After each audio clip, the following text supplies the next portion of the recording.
Hi, in this video I'll help you get to know your car a little better. At the end of this video I've put together a straightforward infographic that summarizes all the key points. Like, subscribe and comment below. It really helps.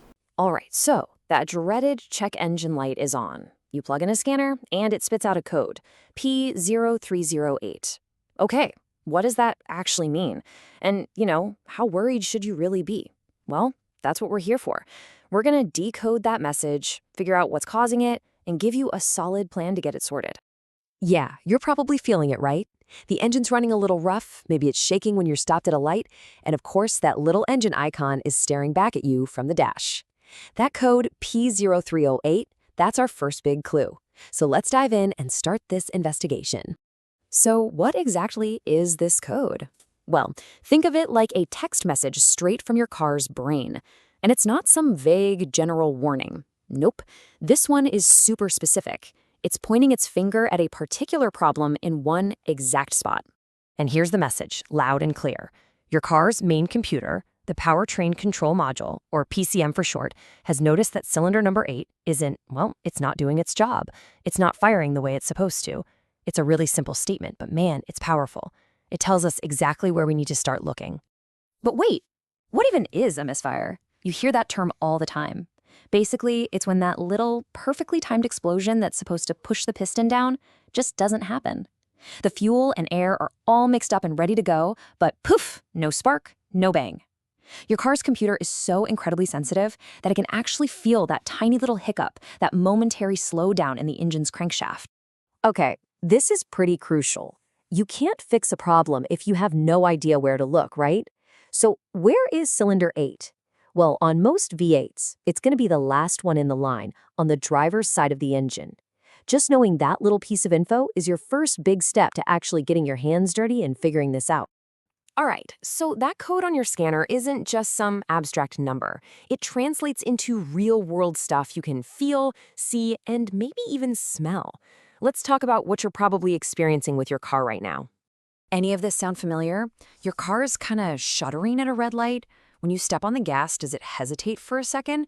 Maybe you feel like you're visiting the gas station way more often than you used to. Or maybe you've caught a whiff of unburned fuel, kind of like a rotten egg smell. Yep, these are the classic calling cards of a cylinder misfire. So we know where the problem is. It's in cylinder 8. But the big question is, why? The good news is almost every single misfire can be traced back to one of 3 main things. I like to think of them as our usual suspects: an issue with spark, fuel, or compression. Okay, suspect number 1, and honestly, the most common culprit by a long shot, is something to do with the ignition system. The spark just isn't getting where it needs to go. This could be something super simple, like a worn-out spark plug, or it could be a bad ignition coil, or even just a damaged spark plug wire. This is always the best place to start looking. Now, if the spark checks out okay, our investigation moves to suspect number 2, the fuel system. Is cylinder 8 actually getting the gas it needs? A lot of times, a clogged or a faulty fuel injector is the bad guy here. It might not be spraying enough fuel, or maybe it's not spraying any at all. Either way, you get a misfire. And that brings us to our third and final category, the big one: mechanical engine problems. Now look, this is the least common cause, but it's definitely the most serious. We're talking about things like low compression, maybe because of worn piston rings or a leaking head gasket. Basically, the cylinder can't squeeze the air and fuel mixture tightly enough to get a good explosion. Okay, so we've got our list of suspects. Now it's time to play detective. Let's walk through a simple diagnostic checklist that's going to help you pinpoint exactly what's causing that P0308 code. Listen up, because this is probably the single best trick in the book for a DIYer.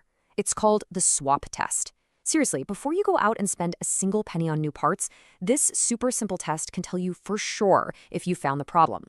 So here's how it works. It's brilliant. You just take the ignition coil off of cylinder 8 and you swap it with one from a different cylinder, let's say cylinder 7 right next to it. Then you clear the codes with your scanner and just go for a drive. If that check engine light pops back on and now the code says P0307, bam, you've just proved the problem is the coil. The problem moved with the part. It's literally that easy. But what if the code comes back as P0308 again? Well, that tells you the coil is perfectly fine, and you gotta dig a little deeper. Your next moves start by just looking really carefully at the wiring and connectors for any obvious damage. You can also listen to the fuel injector with a screwdriver or stethoscope to hear if it's clicking like it should be. And if all of that checks out, the final step is a compression test to see if you have a more serious internal engine issue. Okay, let's get down to the bottom line. How serious is this really? And what's it going to cost to fix? The answer to both of those questions really depends on one tiny but super important detail. What is that check engine light doing? So you need to pay very close attention here. If the check engine light is on and it's just solid, that's a moderate warning. It means, hey, get this checked out pretty soon. But if that light is flashing or blinking, that's a 5-alarm fire. That's your car screaming at you to stop driving. A flashing light means raw fuel is pouring into your hot exhaust, and it's basically turning your catalytic converter into a furnace. You are actively destroying a very expensive part. So pull over. Seriously. And just to put a fine point on it, why is a flashing light so bad? Because this number right here, $1,000, often more, is what it can cost to replace a catalytic converter.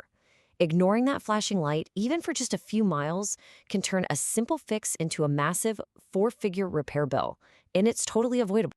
Now, the good news here is that the most common fixes are also the cheapest.